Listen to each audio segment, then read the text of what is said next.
भैया, आज खाने में क्या बनेगा? नफीसा ने फ्लैट में घुसते ही आवाज लगाकर पूछा।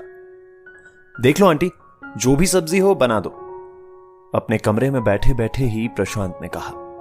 सानिया, जा तू भैया के पास बैठकर पढ़ाई कर। नफीसा अपनी बेटी को रोज की तरह प्रशांत के पास बैठाकर किचन में चली गई। कल जो होमवर्क दिया था वो किया तुमने? अपनी किताबें छोड़ प्रशांत सानिया की तरफ देखकर बोला। वो भैया ना, मेरा कल पेट बहुत दर्द हो रहा था। छोटी सी सानिया प्यारे से चेहरे पे टेढ़े मेढ़े एक्सप्रेशन देते हुए बोली। ये झूठ बोल रही है, कल इसने खूब टीवी देखी और बिल्कुल पढ़ाई नहीं की। आप इसको मारो तभी सुधरेगी ये। नफीसा किचन से चिल्लाकर बोली। क्यों, क्या बोल रही हैं आंटी? ऐसे ही करोगी? एक बात जान लो कि अगर पढ़ाई नहीं करोगी तो तुम्हारी मम्मी को यह काम जिंदगी भर करना पड़ेगा।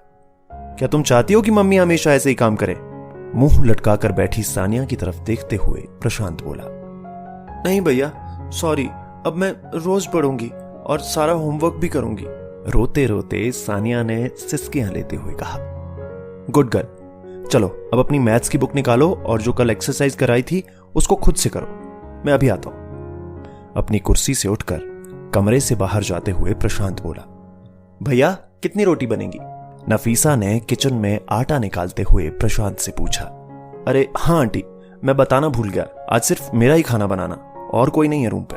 प्रशांत ने नफीसा को बताया। क्यों भैया, सब कहां गए? नफीसा ने आटा निकालते हुए पूछा। अरे वो परसों रक्षाबंधन है ना आंटी, तो सब अपने अपने घर गए हैं, नीरसता से बताते हुए प्रशांत बोला। तो फिर आप भी चले जाते ना भैया, इसी बहाने मेरी भी छुट्टी हो जाती। मुस्कुराते हुए सानिया कमरे से बोली। अच्छा, तुझे तो बस छुट्टी की ही पड़ी रहती है। चल चुपचाप पढ़ाई कर। भला मैं घर जाके क्या करता जब मेरी कोई बहन ही नहीं है तो? उदास मन से बोलकर प्रशांत बालकनी में जाके खड़ा हो गया। भैया, खाना बन गया है, मैं जा रही हूं। चल सानिया।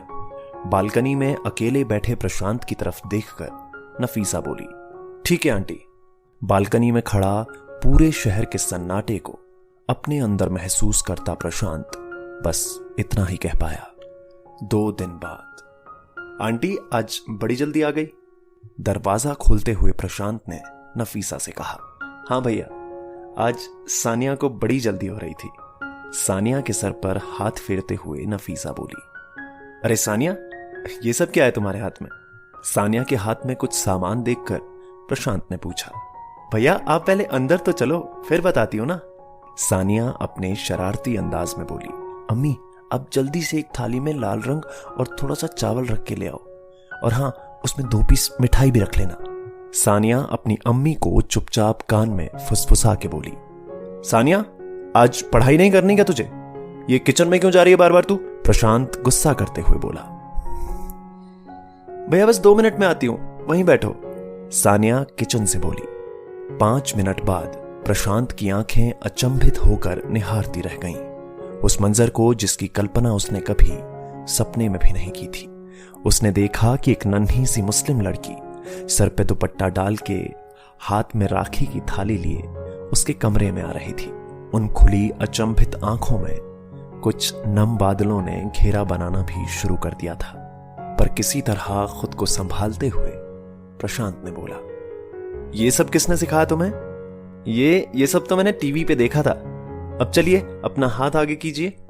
सानिया ने एक बहन का हक जताते हुए कहा। आंखों के वो नम बादल जिन्हें प्रशांत ने बड़ी मुश्किल से रोक रखा था, वो हाथ आगे बढ़ाते ही बरस पड़े।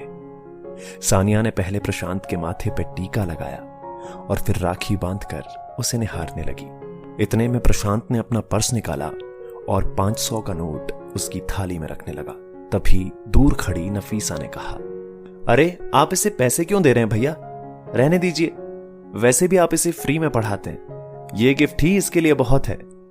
आंटी, ये जो मैं उसे पढ़ाता हूं वो तो एक मुंह बोले भाई का फर्ज था, लेकिन ये जो आज मैं इसे पैसे दे रहा हूं ये राखी वाले भाई का फर्ज है। ये कहते हुए प्रशांत ने सानिया की थाली में 500 रुपए और एक भाई का स्नेह रख दिया।